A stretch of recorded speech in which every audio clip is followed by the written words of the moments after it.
Welcome back, ladies and gentlemen, to OPC Season 2. We're about to head into the final match of the evening. I'm Kevin Walker. Joined with me now is Matt Pixie Carroll, and it's going to be Ardeont and Flash Wolves. And, well, this is now the last chance for anyone to beat Match, take a match off Ardeont. My goodness, it's very late. It's going to be the last chance for anyone to take a match win off Ardeont, or indeed just get some further map wins off them as well. And if anyone can do it, it'll be the Flash Wolves. Last chance for anyone to do it before both of these teams make it into playoffs. And if you're Flash Wolves, you'd be pretty happy to pick up a match win here, because that would kind of hopefully set you up such that if you can get past your semi-final, which, by the way, if you beat Ardeont, you'd feel pretty good about doing, would mean you're in good stead for the grand final if you do meet Ardeont there too. But first, some words from the coaches. So Michelle from Ardeont. 마지막 경기만큼 서로 열심히 합시다. 他说他会维持他们一贯的作风，最后就算是这个例行赛 even 最 though 后一 it's 场 the 比赛，他们 season's 依旧 last 会 match, 全力以赴。 we're going to bring 那 our 请问一 best 下 today. 瑞有什么话想说呢 Ray from Flash Wolves. 虽然说今天无关胜负，但我们还是希望能够在今天拿下一胜。因为我们会把它当做这是前哨战，对，然后再来就是工商时间，对。So even though this is 下礼 the 拜季后赛，对，希望大家就是能够买票，然后来看我们比赛，谢谢。 Right, so even though this is the end of the regular season, we're going to use this as important practice and a bit of a preview going into the playoffs as well. I hope that everyone can come and support us and join us into the playoffs, come and watch the games and, you know, go OPC. There you go. Yeah, like I said, look, this is their last chance to take a match win off Ardeont, and it would be a pretty significant time to do it, like I said, since it's just before playoffs. Sets you up nicely for your own semi-final. If you do end up meeting Ardeont then in the finals after that, you'd feel pretty confident going into it. Ardeont as well, just going into this match. Look, they still haven't actually dropped a match in itself yet, but they've come closer and closer and closer with every single match they've played recently, especially over this weekend. They went from having a really close series against AHQ on Friday to having another map loss, their second one of the season against Blank just yesterday, and nearly picking up a second one on Kings Row, which ended up going to Golden Point, is what I'm trying to say. The whole thing came down really tight between all of these teams, right? And then you come up against Flash Wolves today. And Flash Wolves are the other team that handed you your first map loss. You've got to be looking at the trend here for Ardeont, and you've got to say, look, if it's going to happen before playoffs, it's going to happen in this match. And the likelihood is kind of there. Not a guarantee. Definitely not a guarantee. It's going to be the hardest fight yet for Flash Wolves, but it's still totally possible. And even if they just fall short of the mark, anything like a couple of map wins still puts them in good stead for playoffs. All right, let's go ahead and meet the teams now that we're going to be kind of take a look at tonight. Going to start things off with Ardeont, resident Korean powerhouse, currently in the #1 spot as well. Look, this is going to be their most difficult match. We've already kind of extensively talked about the fact that this is the #1 team going up against the #2 team. But are the Flash Wolves going to be able to come out on top? Are there going to be more map losses for this team, or is Ardeont going to continue their reign of terror? And of course, on the other side of that is Flash Wolves, the victors of Season 1. Even if they lose this, they will have only had 3 match losses themselves this entire tournament, 2 of which would be at the hands of Ardeont, and the other would have been at the hands of longtime rivals AHQ, who have not made playoffs. So really the only team in playoffs that has beaten you at that point is Ardeont. All they really need is a good showing as well.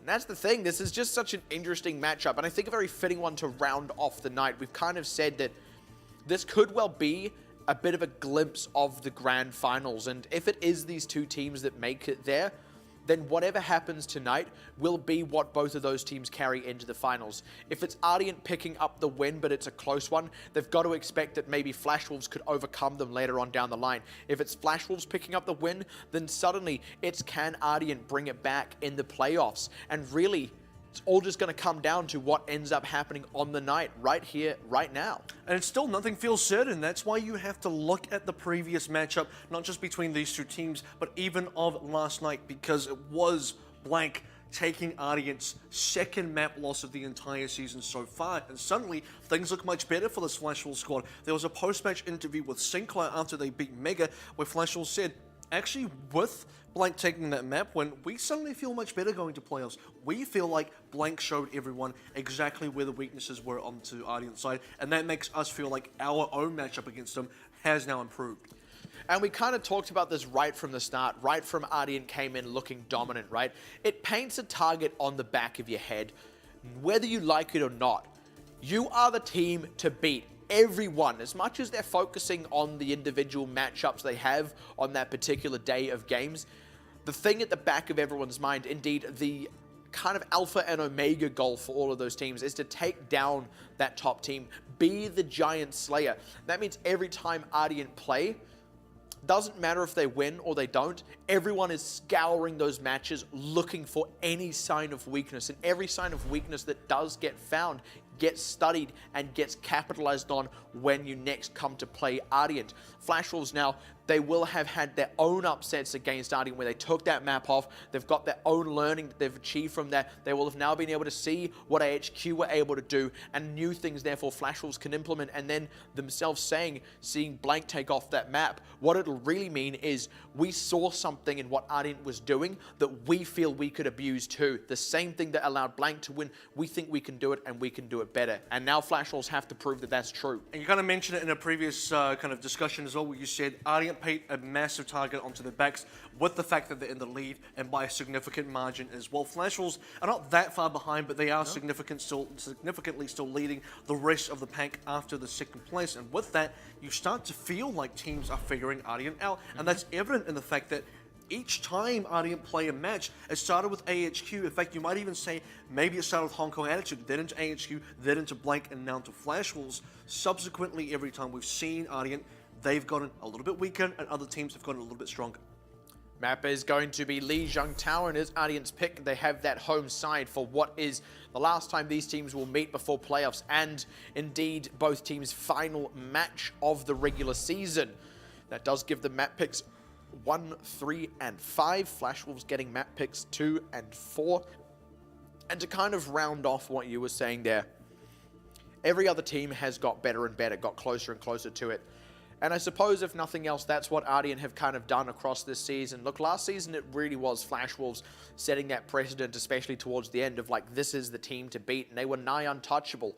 Even in the finals, they only dropped a couple of matches, but otherwise won pretty handily against Blank, who took that second place finish. But now it's Ardeont. And the fact that Ardeont have managed to do it ahead of Flash Wolves, who prior to that were largely untouchable, has been pretty significant. The gap between Flash Wolves and everyone else is much narrower than it was last season towards the end, but now the gap between Ardeont and everyone else is becoming equally narrow. You've got to feel, going into playoffs, any one of those 4 teams could win it outright. So still a lot of questions will be left unanswered, and many more will be answered following this match and then next weekend as well. Flash Wolves and Ardeont, and to give a little bit of historical context of this match up, when we look at the last time these two teams faced off, it was starting out on Nepal instead. That was an Ardeont 2-0 victory. It's now going to Lijiang. You have to feel like a bit of a more comfortable map pick for Ardeont, and certainly dodging Ilios as well. I feel like if you're Flash Wolves right now, you would have preferred to go to Ilios, considering how AHQ had a great run against them, considering that Mega took Ruins, and then Blank actually beat them on Ilios, but we're not there. No, we are not. We're on Lijiang Tower, the map that Ardeont have very reliably gone to, and one they are extremely good on.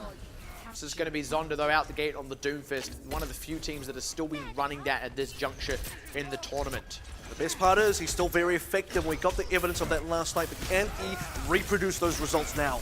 Well, instant crack onto Republic, but they trade it for Zonda. Now Flash Wolves need to find another end because K-Momo is getting very pressured. Bacon Jack is trying to look for the wrap around here. The tanks are in a bit of trouble. Trying to keep K-Momo alive now is honestly proving to be a bit of a tricky thing. They are just barely keeping him in it, but they're not actually putting pressure on Ardeont while that's happening. Now losing the mech as they were trying to get the position on the point means Ardeont themselves are the ones who get it. That is going to be them ahead in this skirmish. Flash Wolves now going to get routed. They stuck around, lingered on the side of the point, hoping that maybe they could try and come in for some kind of contest, but should have maybe known better. Ardeont's execution there was extremely clean. You look at the way that they lost Republic, but instantly converted onto Zonda. They're able to power that one, convert it into further picks and snowball their picks all the way into a capture rather itself. And now Flash Wolves, you're going to feel like a little bit behind now, a little bit behind in terms of ultimate advantage and certainly in terms of progress. Pulse Bomb from DM doesn't unfortunately connect for him, but Erster with the Dragon Blade is going to get what work DM couldn't get done. Instead, getting the 2 kills onto those supports. Flash Wolves just kind of stuck in a spot they can't really retreat from here. Nice close out on K-Momo up against the wall as well. And Bacon Jack going to be the only survivor. Michelle taking a dive to reset the mech. And Ardeont's still in control of the point. And each subsequent fight so far has been a lot quicker and a lot better executed by the Ardeont side, getting more kills every time. Flash Wolves, the only thing that they can sort of rely on here is the fact that Ardeont did spend ultimates. This is going to give Flash Wolves the chance to respond with their own, as both Sinclair and Realman are going to get that double support to try and match both Jeff and Animos. Flash Wolves need to find their way to get in. That's an early Transcendence out of Jeff to get it into the fight. There's no such ultimates available for Flash Wolves yet, and that's the capitalization of that very slim window there. Ardeont absolutely take it and run with it.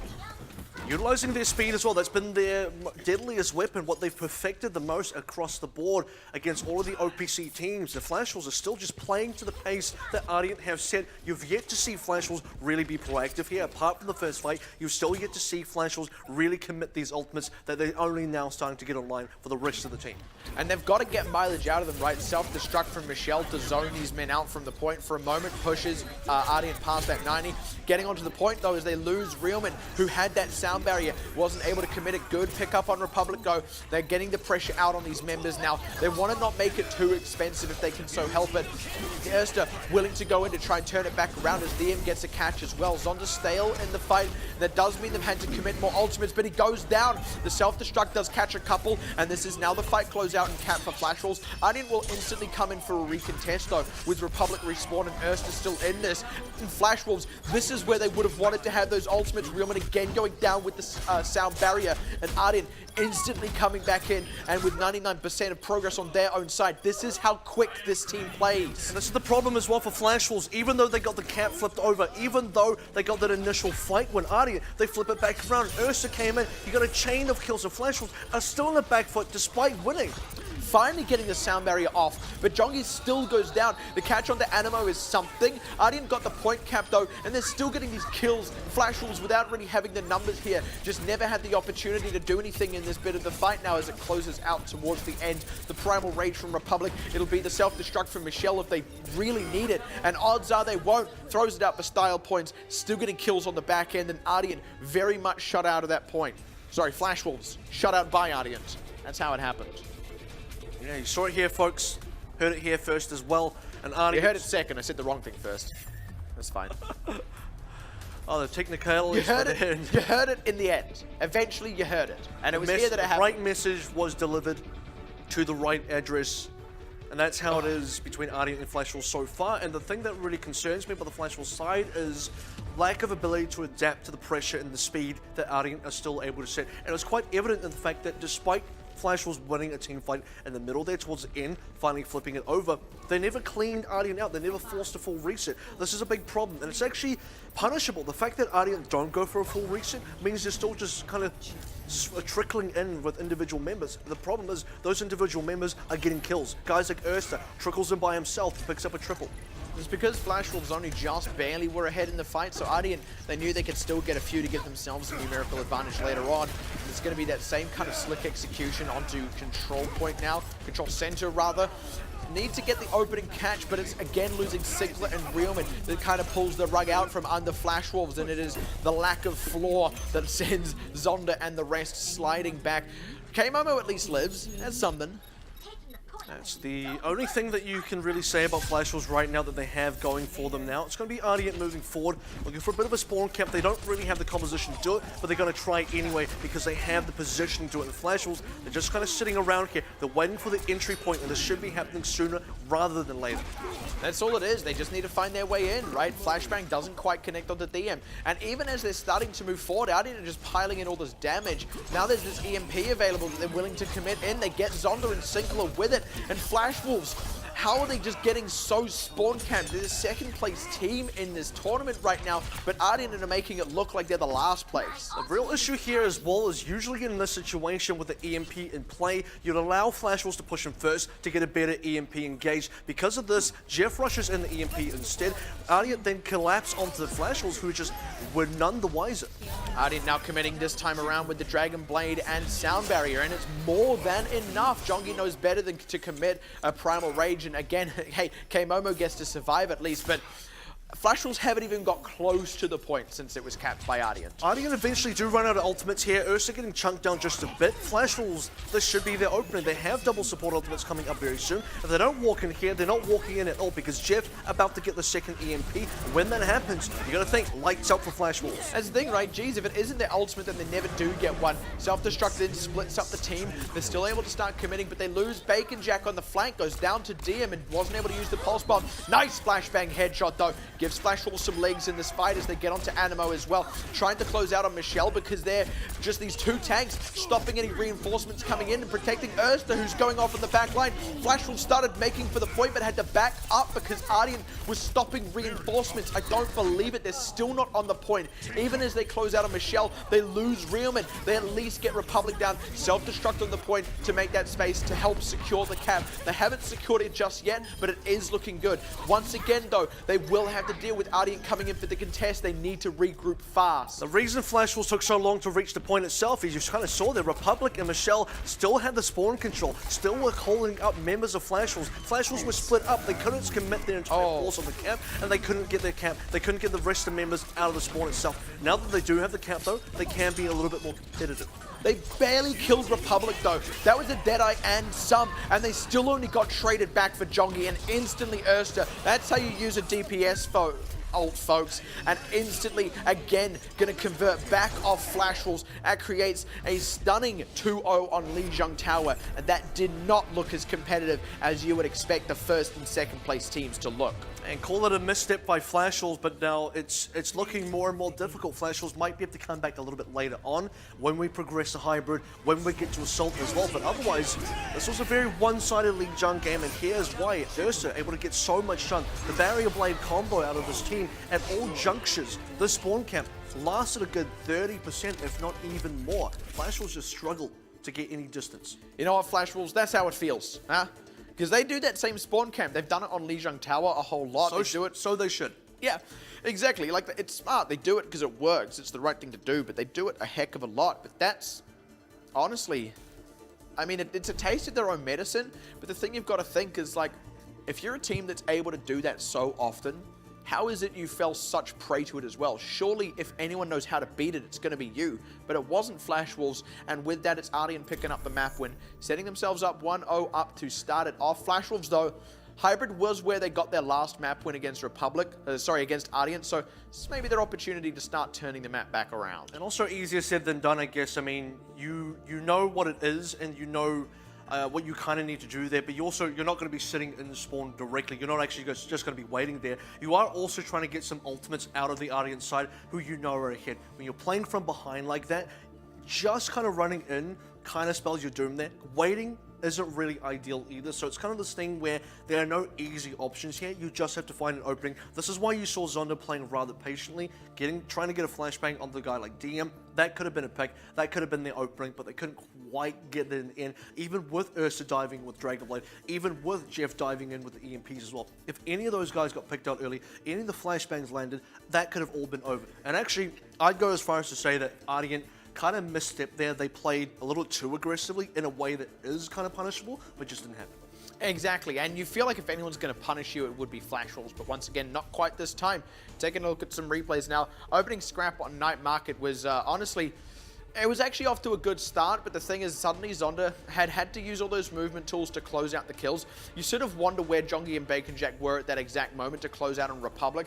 Sometimes it's just that case of getting dollar bills in your eyes, and from there, Flash Wolves didn't have a good position. They got K-Momo super low, and at no point had they been able to safely top him off, and that ended up the situation here, where the point was opened, and Ardeont honestly just had the members, and Flash Wolves, even if they had the members, didn't really have the health health bars, but they stuck around anyway. They gave Ardeont an opportunity to rout, and you've got to be silly if you're not expecting Ardeont to do that. The thing is, when you look at the replay there was a lack of prioritization from Flashels. They didn't know whether they should be going for the return kills or whether they should go for the camp. They chose the camp, and unfortunately, that was probably the wrong choice. As soon as Zonda went down, you saw a couple of dives. Bacon Jack and Jongi went for the back line, Animo and Jeff, who then peeled for each other. Bacon Jack and then Jongi decided to back off as the whole team moved towards the point, and it was a half commit on both sides. Half the team thought, okay, we got to go for the counter trade. Half the team said, the point just opened, we got to go to the cap. And because they kind of went halfway in the middle, that is when Ardeont struck. You got to be decisive against this team because they will be decisive against you. But now with the opportunity to be decisive, it's going to be King's Row. Flashwall's happy to pick that one. And Ardeont don't mind themselves the odd King's Row too. They absolutely love King's Row, in fact. Like, we kind of joke, Lijiang Tower into King's Row into Horizon Lunar Colony is just like the bread and butter map set for Ardeont. And they don't really go beyond that much. Like, they've only ever gone beyond it twice because they don't lose those maps. Well, the thing is, Temple of Anubis has been absolutely disgusting from the Ardeont side as well. So I actually think Temple of Anubis is played even better than the Horizon Lunar Colony. And actually for Flashwalls, they kind of favor Horizon as well. So if they do go to that in the next map, that's probably not a bad choice. Moving on though and coming back a little bit, rather moving backwards to this map into King's Row.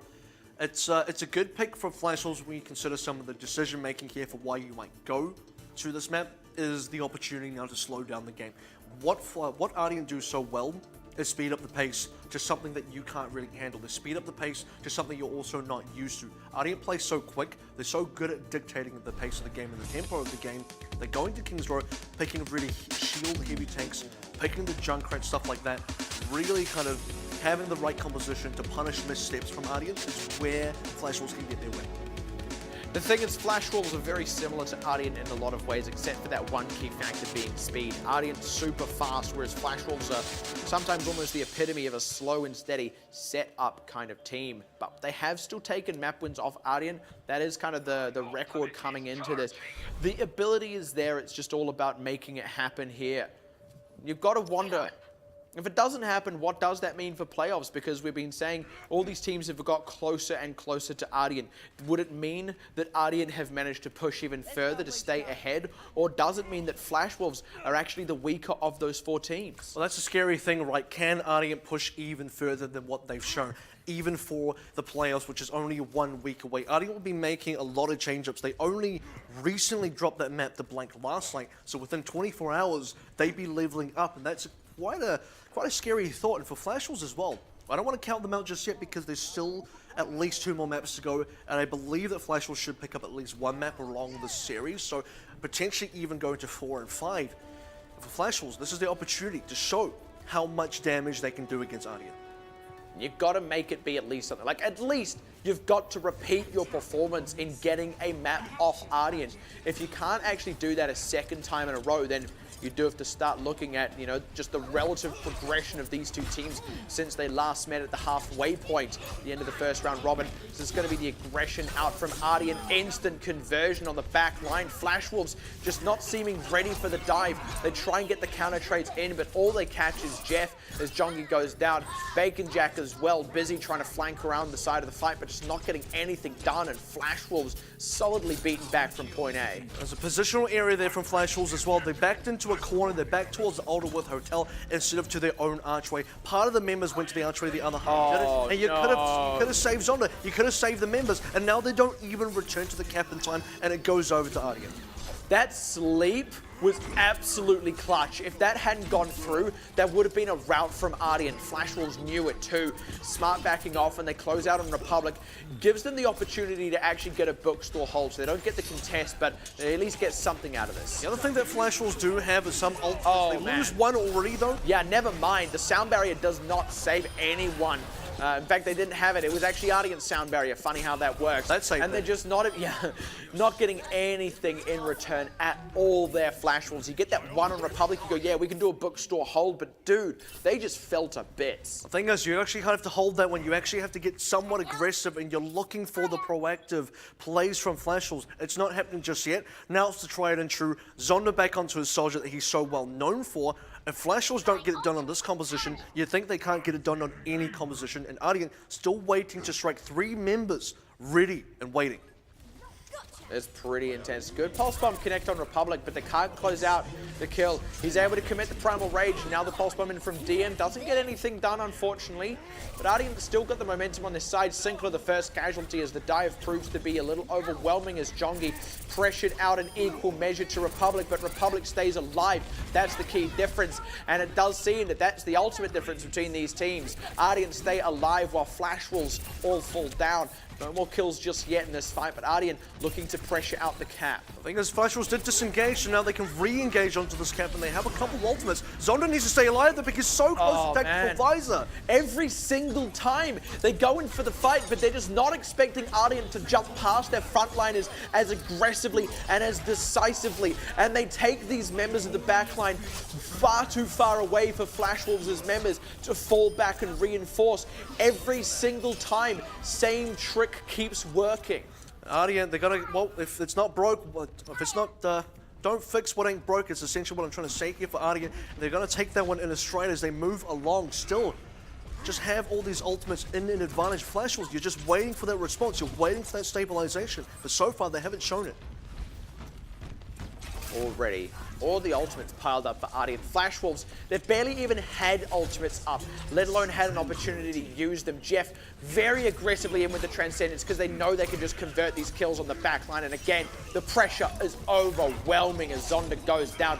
No one has laid a thumb on Erster, it feels.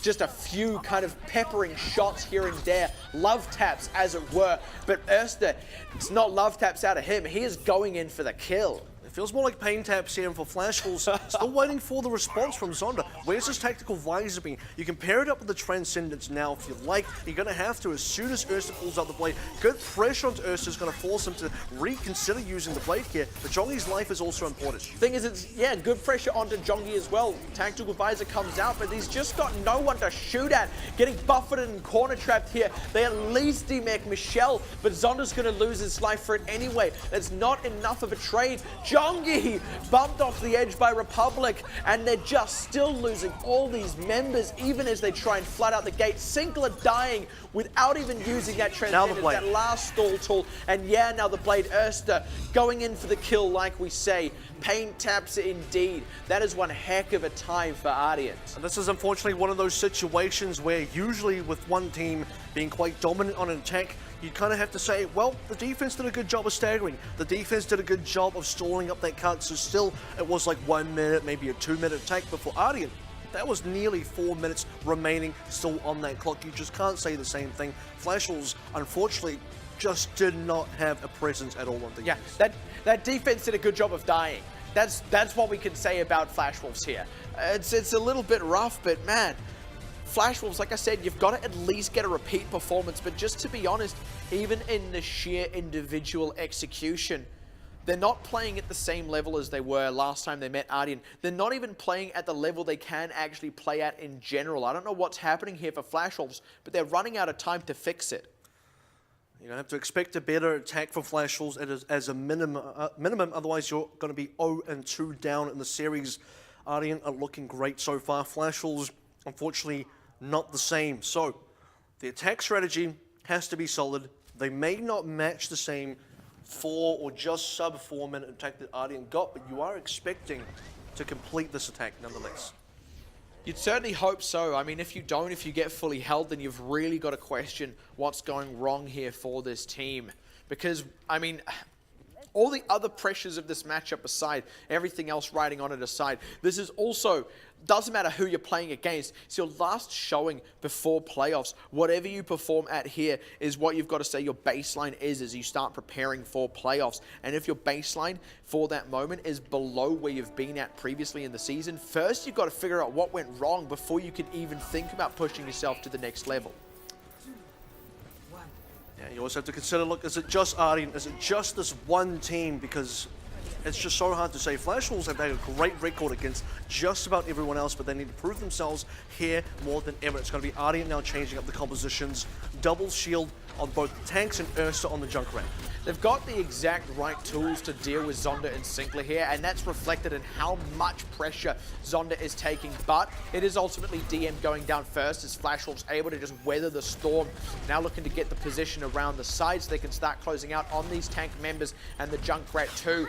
They did actually make it happen though, because if they get too pressured out, they have to try to get a bit of a clever wraparound, but it doesn't pay off. Get sniffed out and closed down on, and now still numbers advantage for Flash Wolves, looking to get that pressure back onto the point now. Now, Flash Wolves actually have good positioning here, and still Zonda's unchallenged in the sky. DM, you're waiting for his return, and finally he does return. Junkie went down, and a quick res, and still, where's Ardeont's actual attack here? Because here comes the Rocket Barrage. Rocket Barrage at least gets something, but they died. DM 2 headshots in a row, and the exact ones you want. Now with the Deadeye running as well, they just have to all back up from that. Doesn't get anything with it, but the rest of the members are closing out kills. And with the Nano Boost, there's just too much damage out of DM. Ardeont, quick counterattack, and that was all the ultimates Flash Wolves had to use as well. They had to be the counterattack from Ardeont because Flash Wolves were really threatening to cap on. Now, 2/3 already gone here. Zonda had good coverage. Rocket Barrage was mostly good there, but the res was already off the table. You needed some more frontline pressure. Unfortunately, it wasn't there, and DM came out really huge with the Nano Boost. Absolutely did, and now Ardeont can start cycling on another great set of shots, pair of shots. Whatever, how many shots you want to call it. And the headshot on Bacon Jack. He didn't even need a headshot to die. A body shot would have done, but DM just getting so much damage output, getting all these kills through. Ardeont getting the ult economy online can just cycle them through now. And the ult economy is important here for Ardeont because this is a slow composition that doesn't build ult charge very quickly, but when it does, suddenly you're really rolling. It's a very long type of game that you have to play here with the double shield composition. Michelle's going to grab first. You expect Republic to build his Earth Shadow within that grab, and then the Earth Shadow should be used the next fight. And they've got ultimates to capitalize off it anyway. Wow, catch on the Zonda even as this Riptide comes out from Bacon Jack.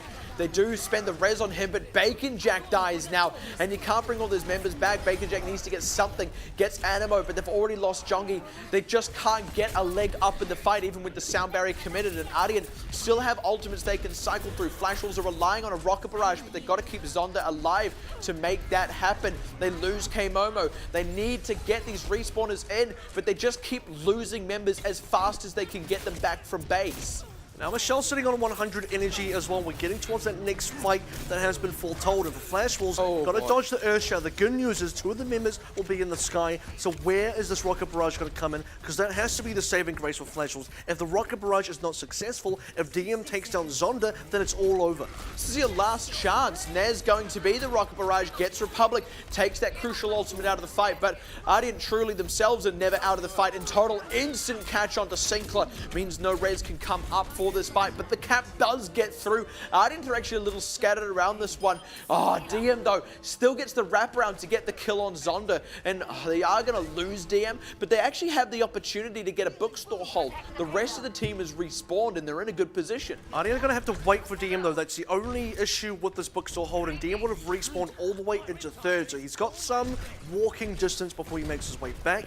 Staying on the McCree here would be important because Zonda is still running the pharmacy. Now, Ardeont, how long can you stall for? Turns out pretty good if you have an Earth Shadow. That's a connect and a half. Don't quite get the follow-up just yet, but there we go. Republic now the first casualty. They commit the grab into it as well, but still not really getting much. Just Jongi gets a pulse bomb, but the res is even bigger than the pulse bomb, and Flash Wolves now finally getting the res you want when you get into that numbers advantage. They need to close out a few more kills though to really make it count, but at the very least they've got the space for the payload. They do actually need to move the payload though. There we go. Getting back onto it now. Need to not lose Zonda though. Oh dear, that's a stagger. Even Ursa's going onto a hit scan as well. It's double hit scan. We haven't seen this from Ardeont before. They're going to try and make this one work, and Bacon Jack, he makes it work too. Gets 2 just as the tie was being pressured out. They committed a nano boost onto Michelle because they wanted to get a really kind of big fight there, at least get some kills and stall for time, excuse me, but Flash Wolves not going to let that one happen just yet. Not losing any members for that one. So Ardeont, for the first time,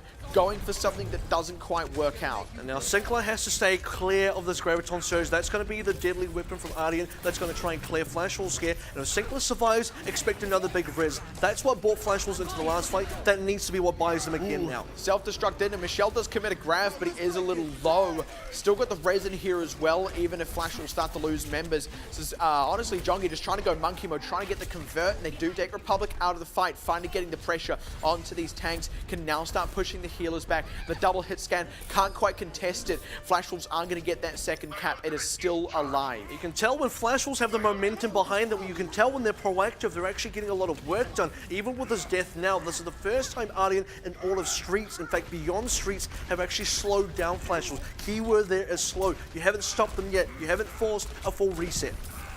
Not quite, at least. And there was that question there in Singler's mind, you know, do you go for the tempo reses? You don't need to at that point. You'd rather just hold it for a later juncture, but that is still a window for Ardeont to charge up some crucial ultimates. The thing here for Ardeont is they've got only backline pressure from themselves. They can't actually do anything to the backline of Flash Wolves. Can't actually even kill Zonda here. You're running double hit scan, but Zonda hasn't died.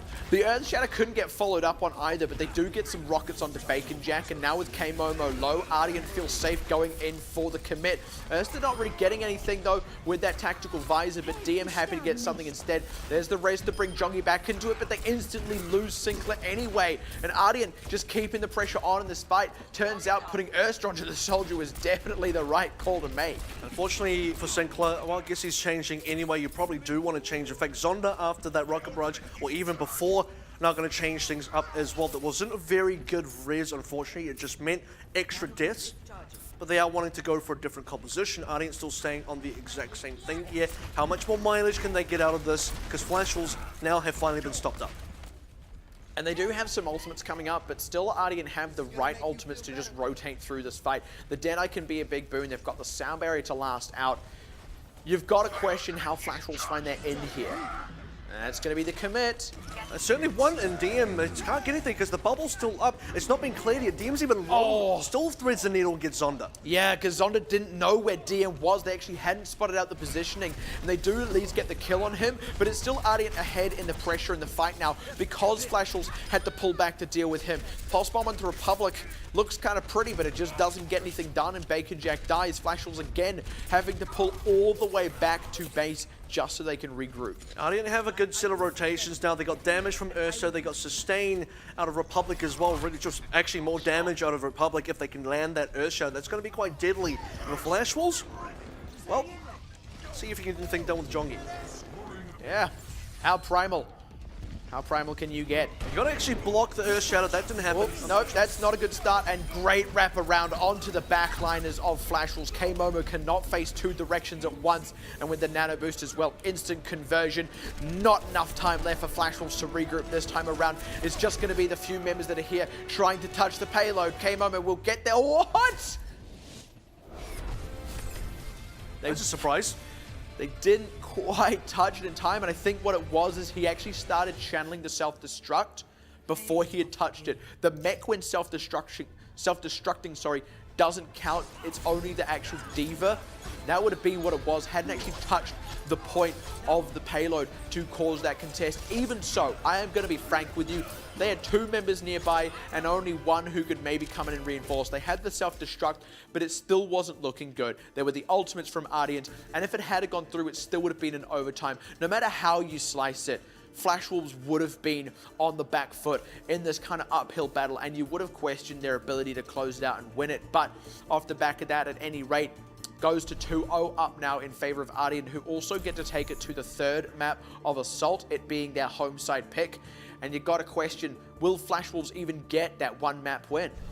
Yeah, talk about the fact that, you know, Ardeont looked very convincing there for sure, but Flash Wolves just needed to throw themselves a bone. They needed that extra shot, they needed that extra attempt, because if they had finished the map, it wouldn't have been a clean time bank, it would have been a really bad time bank, but they would have had the time back. That's still somewhere where you could make a difference. It's, you know, it's very narrow. It's very narrow of a shot, but you got to make that shot. That's what actually counts. You need as many possible shots as you can. A long shot is better than no shot. Exactly, and I kind of want to compliment a micro play by Ursa there as well, because he rocket jumped up onto the high ground area off the card itself, kind of to get that flank around. You saw where Ursa was positioned before the nanovisor came through. That's not a spot you expect a soldier to be, so no one actually checked there. No one, and that's kind of okay, because again, you just don't expect the soldier to ever be there. So well played by Ursa to kind of note that this is going to be a really good spot for a flank, and it was good.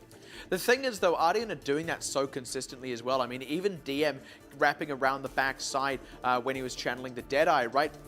Like, that's actually something you can check for. That's something you can anticipate. It's on the ground. It's a McCree you know has ultimate, and you know that he'll maybe want to get a flank.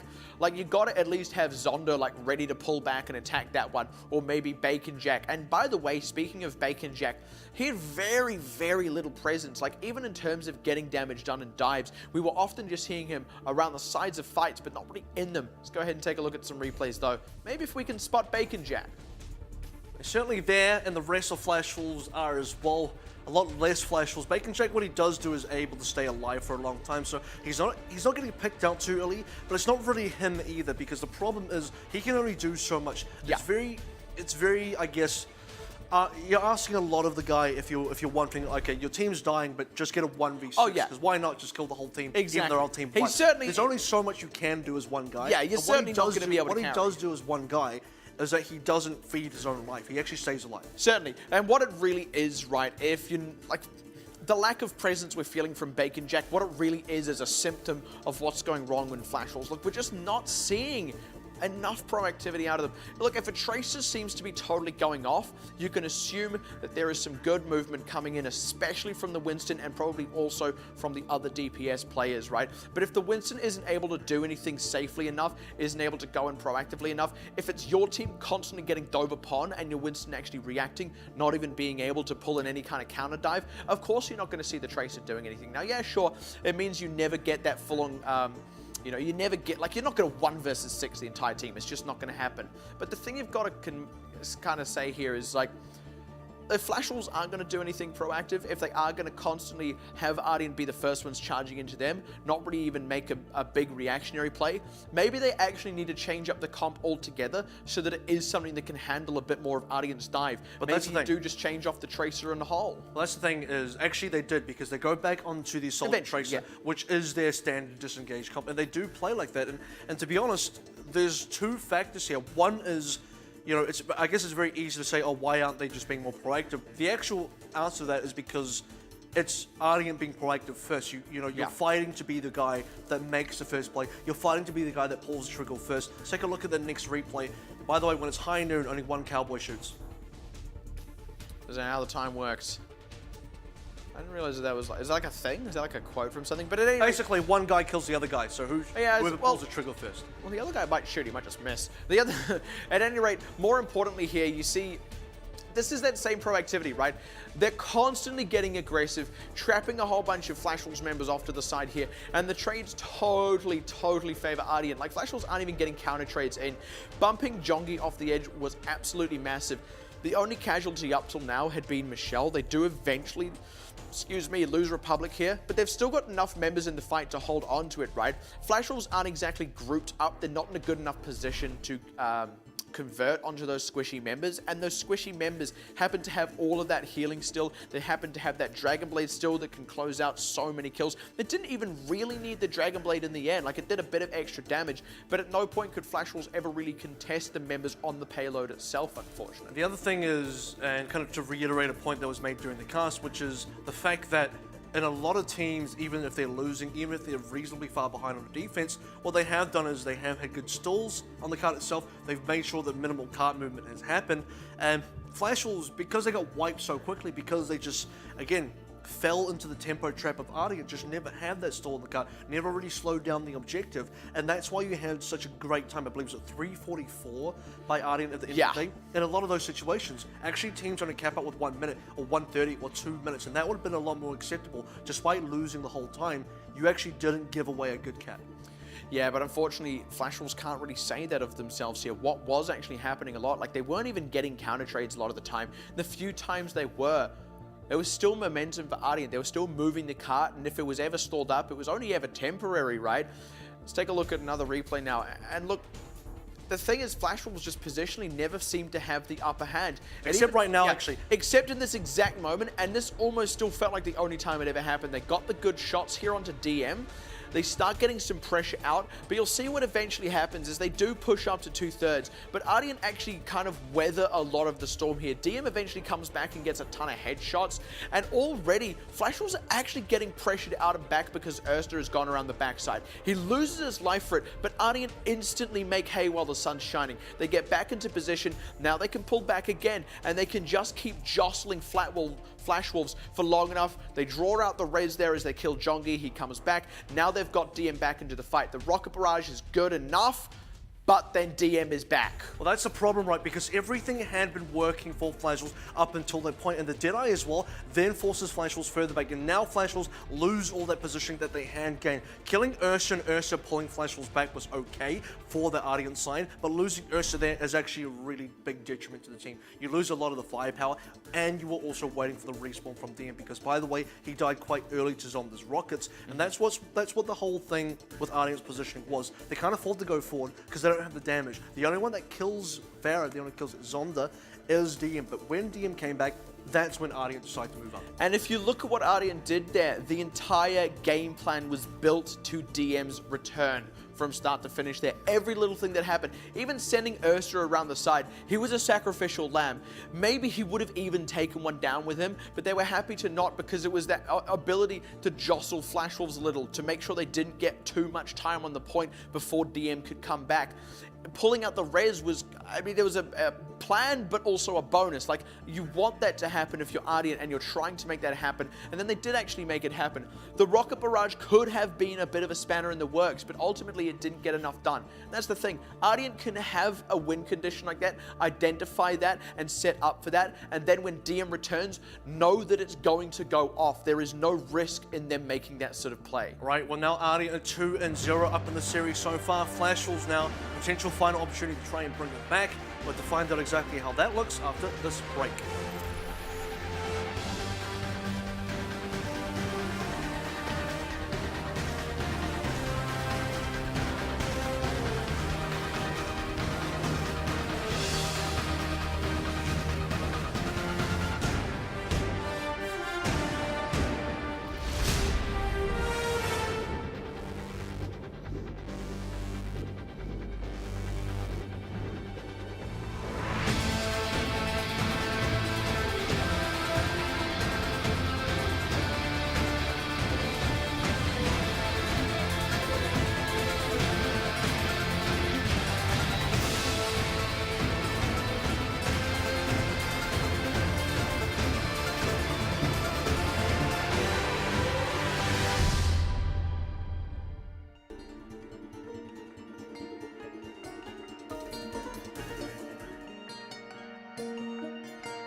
Welcome back once again to OPC Season 2, and currently now in the series, it's between Flash Wolves and Ardeont, 2-0 up for Ardeont.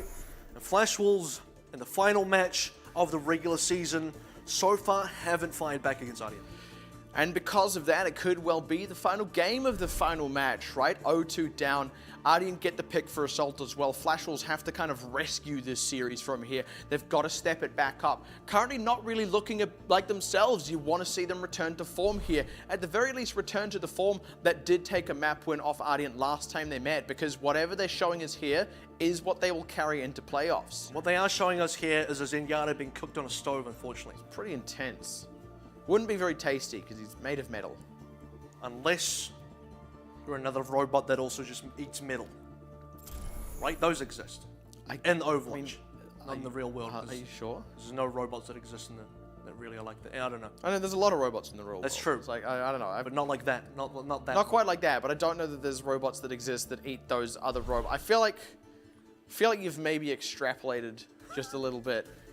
That you kind of you don't get to crush my Jeff, Overwatch that's lore rude. rewrite here. Mum didn't raise him very well. Sticking his tongue out for all the world to see. It's just not polite. Elk's been sticking his tongue out for the entire season. But he's doing it in this kind of like haha kind of way, whereas Jeff was like, like, I don't know. wow. What if Jeff was also doing it the haha? I think the Well, then I'll be the only difference is Then he certainly didn't look it. the only difference is Elk does it with the two. He does it with the two thumbs, not the thumbs up, but the bunny ears or the V for victory. Yeah, He yeah. does it on both That's hands. why the that's only why it difference. works, because it's like he's obviously being playful, whereas Jeff it just looks like he's taunting. So that- just looks rude. Also, like, he's wow. allowed to taunt you right now. 'Cause He he's kind of is. He kind of He is. actually, I'll be honest. He's fully within his rights to be taunting when you're this far ahead. If he was losing, it'd be weird, but because he's winning, it's kind of acceptable. I don't know. No one likes an arrogant winner. Well, actually, that's not true because a lot of people love Diva in this game. I don't get it. Man, she's just mean. Like, you know what? Like I know that people have this whole like, oh, she eats has Mountain Dew and Doritos kind of thing. Like, she's like us. So like, sure, maybe she is, but you know what? Like, she's also definitely the girl who would have bullied you in school. She's like, also like, let's get real. By the way, who's us? Because I didn't know anybody like that. I didn't know any people growing up who was just like Mountain Dew and Doritos. That's the thing. I've also never Who is that actually met a gamer like that. Like, as much as the stereotype exists, I've never actually met that kind of gamer either. Just want that to be known. And the other thing is, like, that's not really her lore. That's more like the fans kind of. Exactly. That's the Like, fans her lore posing it. is actually just that she is cocky and arrogant and rude. Like, everyone's like, oh my god, waifu. I don't get it, man. Anyway, I guess I don't have to get it. To each their own. Yep. You're not the target market, buddy. It's okay. Well, it's going to be Zonda out on the Widowmaker, looking to get some mileage out of this one. Attacking first on Temple of Anubis, Ardeont opting to defend. That's a That key worked. match onto Erster. Traded back though. You get a bit more mileage as always, and Zonda pressured out. Geez, if he goes down, that would be pretty disastrous. What doesn't quite get the grab? That was an awkward hook shot from Zonda that did not They're work a little at all. deep. They're a little deep here, though. Michelle amazingly not quite losing the mech. There had to have been like less than 10 health left on that one. The catch on Republic, though, keeps the window alive for Flash Wolves. Yeah, well, Flash Wolves now, they're still getting a lot of kills, so DM going down. Ursul just came back from a respawn. Jeff now, he's going to be the one to turn things around because he's got the EMP. This has to shut Flash Wolves down. We can expect a cap. He's got it. They do get Animo at least. Good pressure on Jeff, and they close it out before they can get too much out of that EMP. Or have I spoken too soon? Because they do DMEC K-Momo, and look at how low Realman and Sinclair are, just barely keeping them alive as they close out the last few kills. And I mean, it's still not over yet. Ardeont still have some members here, and those members are still getting worked on. I don't believe it. Sinclair had a Transcendence he could have committed, but he didn't want to because they felt that they got a leg up enough in the fight.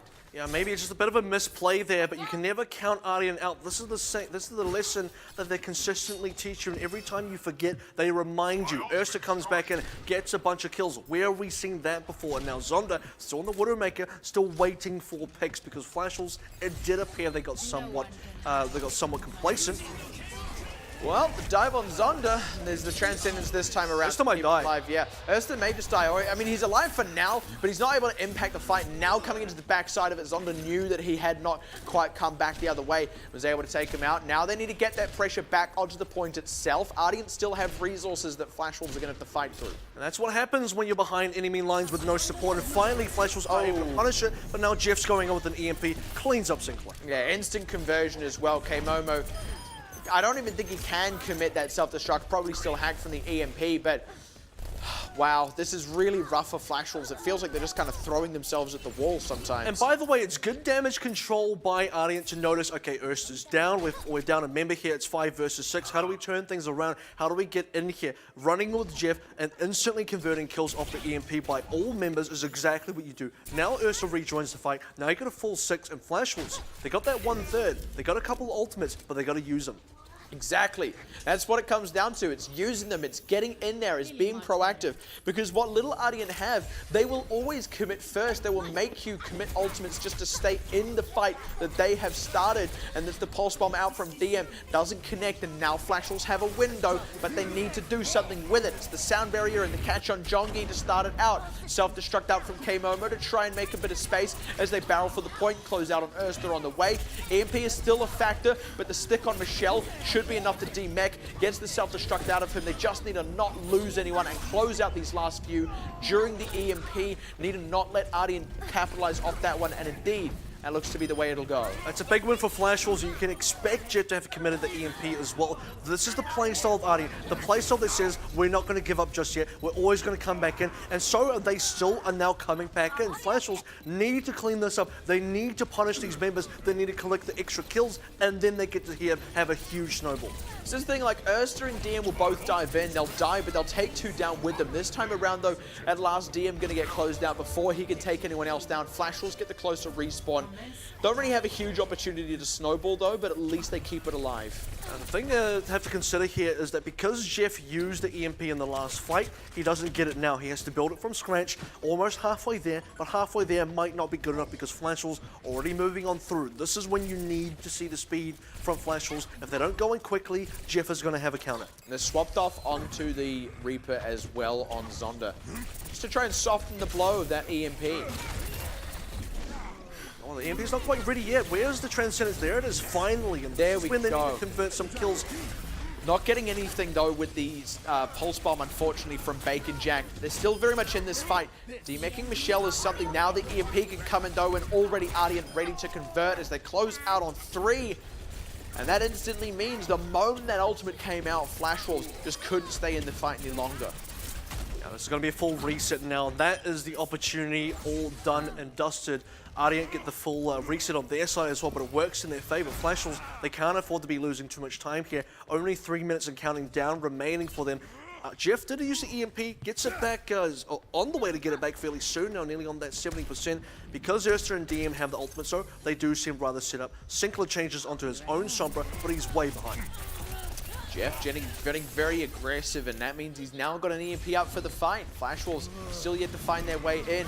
Erster looking for something, does need to be careful. He's might die. Very deep, yeah. Going to be able to Meteor Strike, but actually the team's kind of coming to back him up, and that means it ends up paying off for them again. You've got to compliment the proactivity. Even though they do lose Erster, Jongi's going to lose his life. Bacon Jack is no one-man army, and it's still going to be Flash Wolves getting beaten back. He's no one-man army, but he is doing work, and you asked the question on King's Row, where was Bacon Jack? He has shown up now. He is able to have impact. He is able to get kills, but unfortunately, one man can't get the job done. He's not going to be able to 1v6 here. The rest of Flash Wolves have to back him up, and now they've got the firepower to back him up. They got enough ultimates. Zonda nearly on Death Blossom as well, and for the first time, Ardeont completely clean. Their stocks are empty. Michelle as well nearly had the mech back, opted to not swap to get it back, and that's maybe something that's going to cost them, is already the kills coming through for Flash Wolves. This is what they've been after, and if they can hold on to some for when the recontest comes in, that'd be huge, but they have to commit the EMP. They do lose Zonda in that. That's the EMP now out of Jeff. There's a couple of members that could maybe convert, but they can't quite get into it. It's only Michelle here being able to commit the self-destruct, but it's got to catch someone for it to be worthwhile. Erster, though, back in the mix, is already converting, getting K-Momo, who is out of the mech, getting the rest of the kills too. 2/3 is good enough for Flash Wolves, but no cigar just yet. It's a good start, but now do they have enough time to get the final final third. Flash Wolves maybe should have gotten the full cap on that last push. The only reason it didn't work, the self-destruct from Michelle had to force Flash Wolves away. In the middle of that, it bought enough time for respawnings on Ardeont, and Ursa comes in and gets a bunch of kills. DM's always able to get some kills, and that's the biggest issue. When Ardeont come back in all trickled and staggered, they always pick up trades. Flash Wolves, though.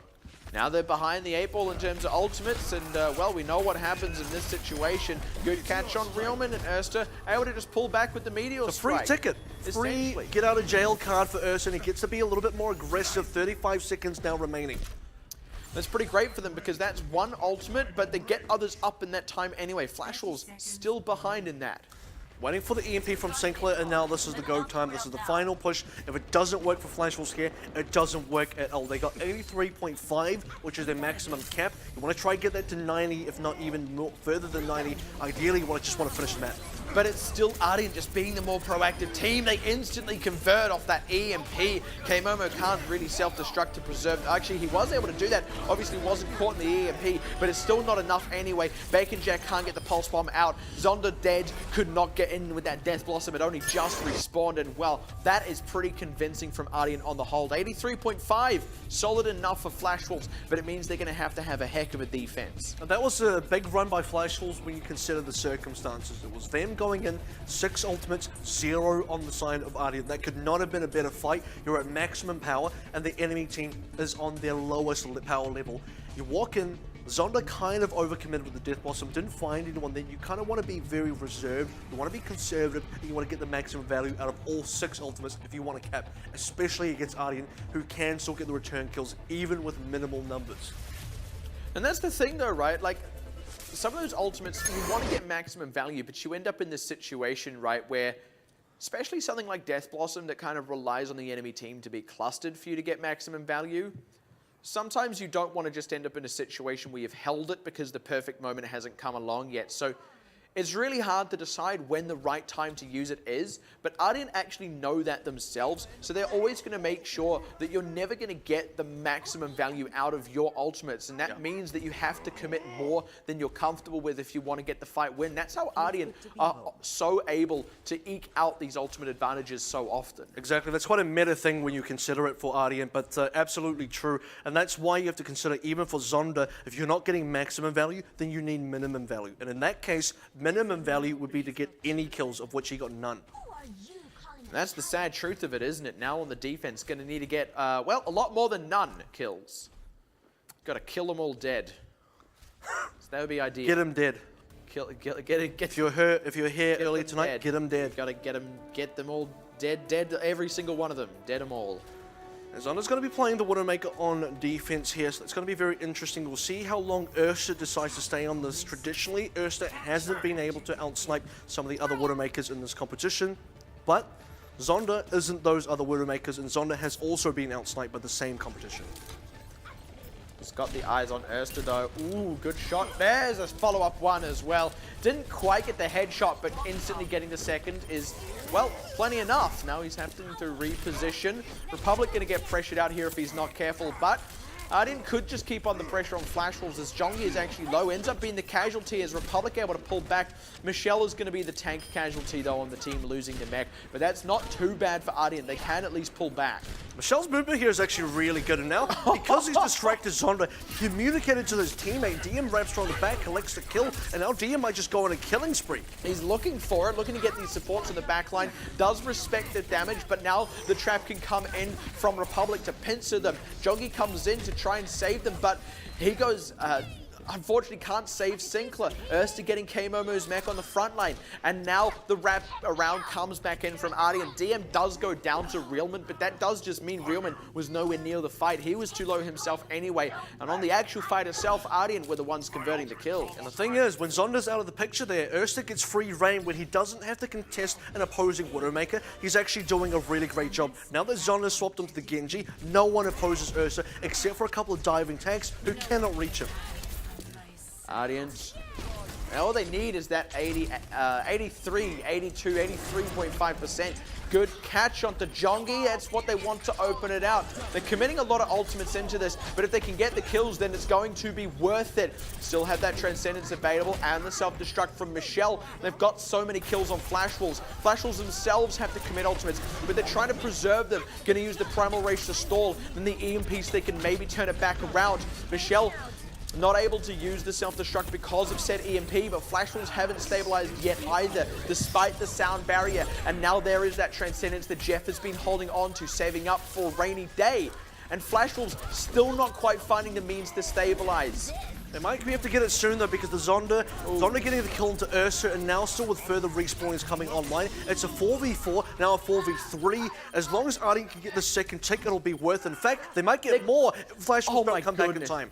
DM just going off right at the end, right when you think Ardeont don't have enough members. DM says otherwise. I mean, Bacon Jack, yeah, maybe he's not a one-man army, but it seems that DM is. Now Zonda has to get a huge Dragon Blade, and even still DM getting K-Momo's mech as he's dying. They do seem like they'll get stocked up just shy of that second third. Can't really get these extra tanks in. Zonda though pressured out. They have to respect the self-destruct.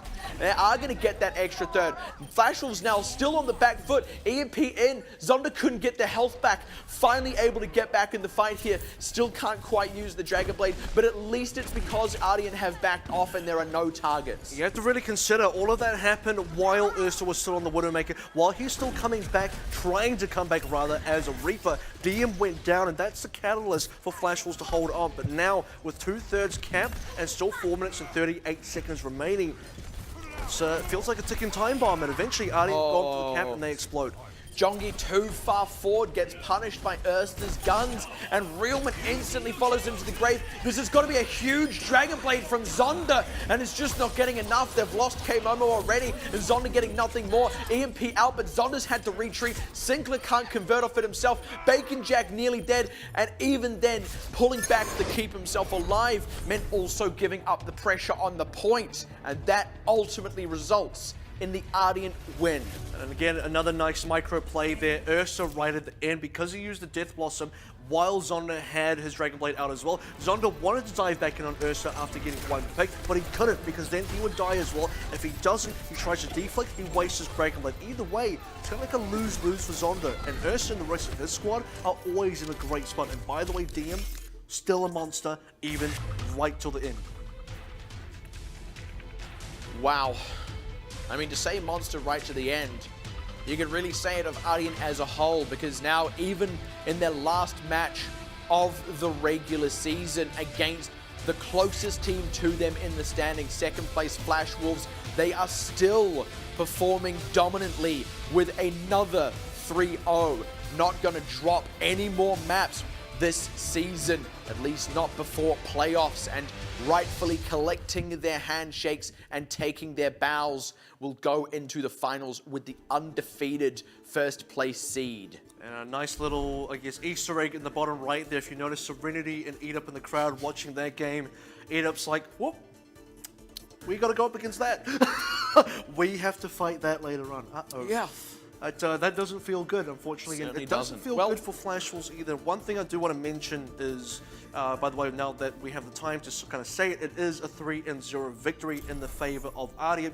And you sort of mentioned earlier on, Bacon Jack not being able to pull off huge plays as a symptom of the fact that his team was getting quite beaten, but then DM able to pull out big plays, a symptom of the fact that his team was able to be there and support him and also be playing extremely well. And there's this thing like, it's hard to say whether it was because Flash Wolves were being less proactive than they normally are able to, or whether Ardeont were being more proactive than they have been previously.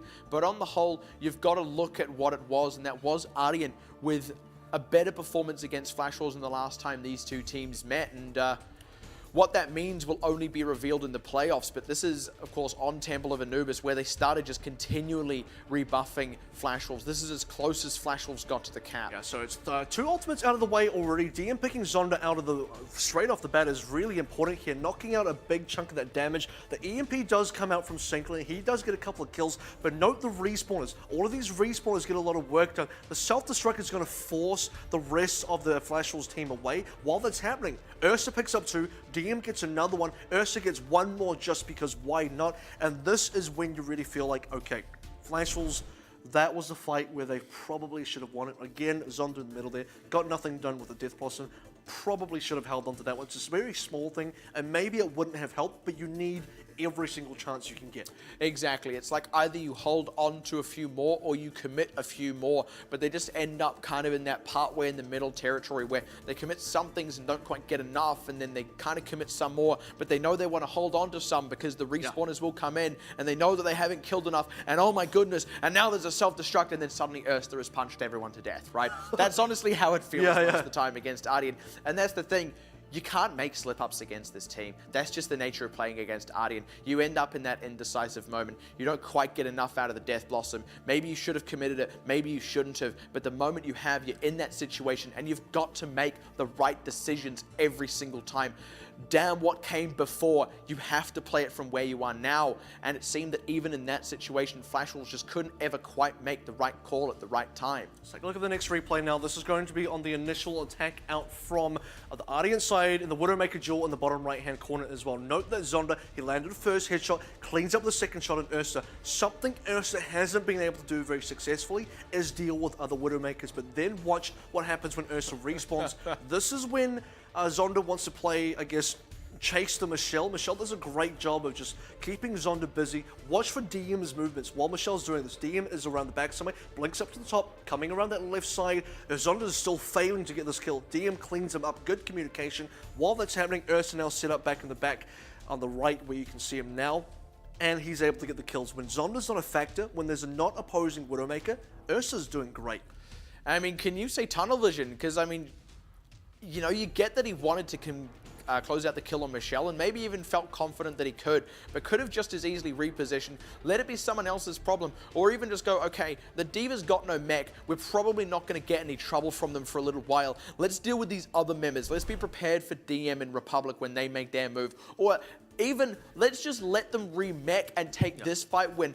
At least don't set yourself up in an abusable position like what Zonda did there. And that's the thing, is these tiny little slip-ups. And sometimes you end up in this situation with Ardeont where you get a bit of an advantage and you go, do we try and reposition now, knowing that they're going to come in? Or do we try and get aggressive, try and push more out of the advantage to make this more decisive?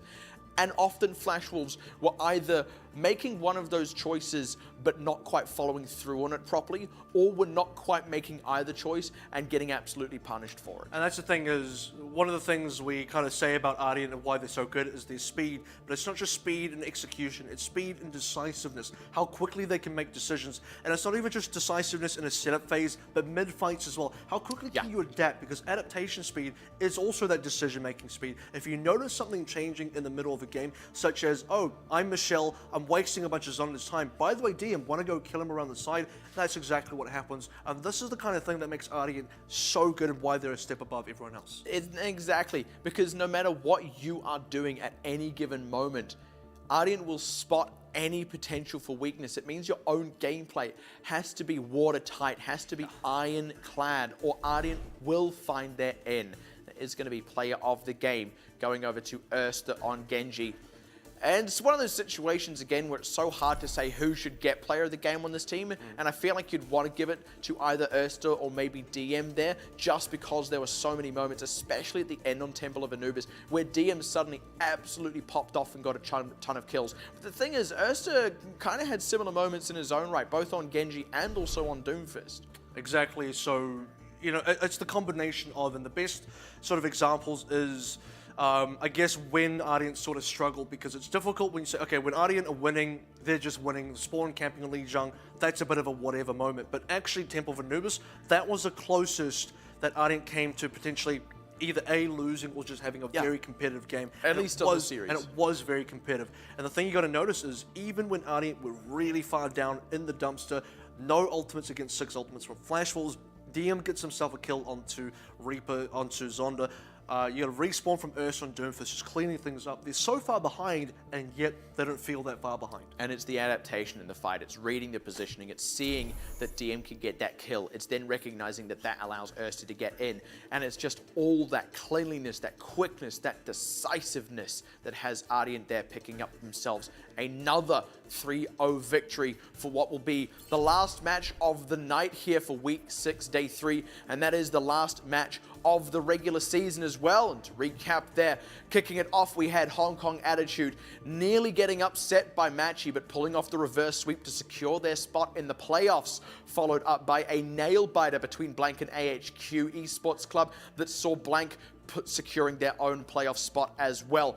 Mega finishing off their regular season with a bang against Illibilant Supreme, picking up the 3-0, and Ardeont an even bigger bang to round out another 3-0, leaving them undefeated now in match wins across the entire first season, with only 2 maps lost in that time as well.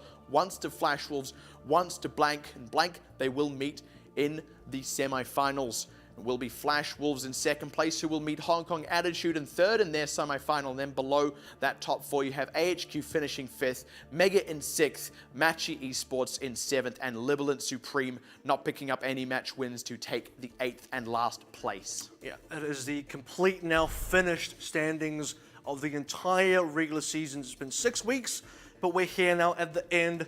But before we finish up, let's get a couple of words from the winning team, and it's going to be Ersta, the MVP.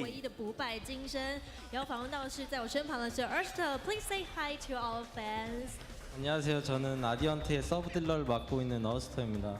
大家好，我是 Ardeont 的 Hello, I'm 副攻击手副输出啊。 So I'm Ersta, one of the main DPS of Ardeont. 其实有发现到那个 Ardeont 在比赛后段的过程啊，好像轻松到都唱起歌 It 来 feels 了 like 呢。 even 那是不 in 是 your 现场 final 可以 match, 再给我 right 们 at 再 the 唱一 end, 段呢？ you guys were singing your way to victory. It felt like a really comfortable win.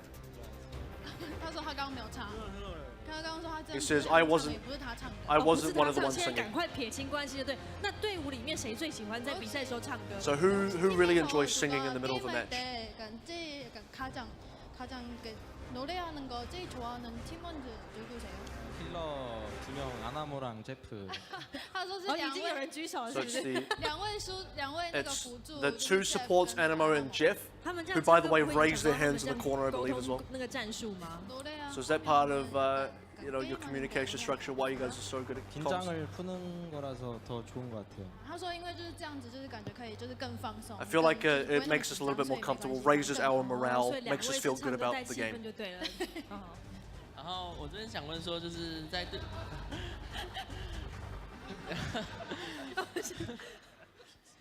就是在你们使用刺客阵的时候，然后你会玩源氏 So 嘛 you play 当核 Genji 心然后在今天玩闪光牛仔这阵型的时候， But you 拿 actually 闪光的 play- 却是你，而不是 DM。 You 是 played 因为角色 Tracer 习惯 when 还是对 DM 我 plays 的关 McCree. 系 Explain that 전략 composition. 때문에 아니면 그냥 자기가 하고 싶은 대로 하는 거예요? 저희가 그 DM이는 히트 스캔을 잘하고 또 맥크리를 더 잘하기 때문에 그리고 저는 좀 흔드는 그런 캐릭터를 좋아해가지고 트레이서를 선호해서 그렇게 된 것 같아요. 他说就是他觉得就是那个 DM 好像就是比较适合麦 So 卡利。 DM 所以他 is our 他觉得就是 standard 他在 McCree 用 player. 那个 He's our best McCree 闪光 player. 的时候 So 会比较得心 to 应手 kind of support him, I play the Tracer in that 然后就是因为 composition. 你来台湾比赛嘛 So 之后 coming 你 to 们自己 Taiwan 在台湾打积分的时候遇到的都会是台湾人，然后 So you've met a lot of 其实我也 Taiwanese 常会 people 遇到 here. ART 的成员啊，然后自己在面对到积分常遇到台湾人，还有自己的队友的时候，会是有什么感觉吗？ How do you feel about you know, being a foreigner in this country where the only other Koreans are the ones on your team? 한국은 까칠한 플레이를 좀 선호하는데 대만 서버는 부드럽게 할 수 있는 것 같아서 좋은 것 같아요. 他说就是其实他们以前在那个韩服的时候啊，就是韩服的对手好像都比较刻薄，比比较凶一点。 So I feel like in Korea, the competition is much more fierce in personality as well. It feels like people here are a bit friendlier. 谢谢。那最后一个问题是，因为我们知道说 Ardeont 是在这个赛季是以全胜之姿晋级到了季后赛，这样相对 So 来 Ardeont 讲， are going 准备 into 季 the 后 playoffs 赛 now in 的 first 心 place. 情是会比较放松一点呢？ Do you feel comfortable going into playoffs now? 일단 되게 좋고 지금 플레이오프 저희 블랭크와 붙게 됐는데 블랭크가 어제 되게 신박한 조합을 써가지고 저희가 좀 신중하게 연습을 해야 될 것 같아요.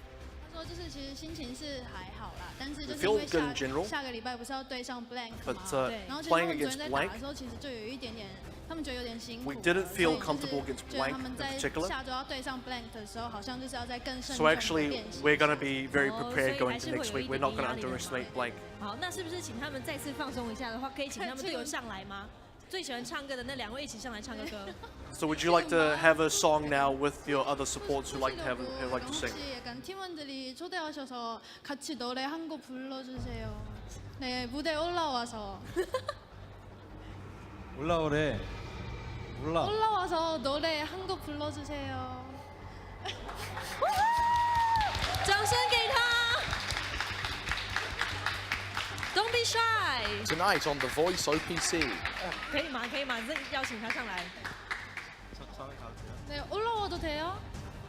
Do it. 네, 제프 씨도 Do it. 올라와야 돼요. 아니요, 올라와야 돼요. He's gonna do it. 哦，太害羞了，没有关系，我们再次恭喜 Ardeont，哎，来了来了，准备好了。他算起来没有？可以请他唱一下。可以请他说可以，他说就是他不太知道歌词怎么样，但是他可 I 以 don't know 唱 the 2 lyrics 小 really 段。 well. 哦，2 小 but, 段，这没有 I'll 问题， just do a 掌 little 声给 bit. 他。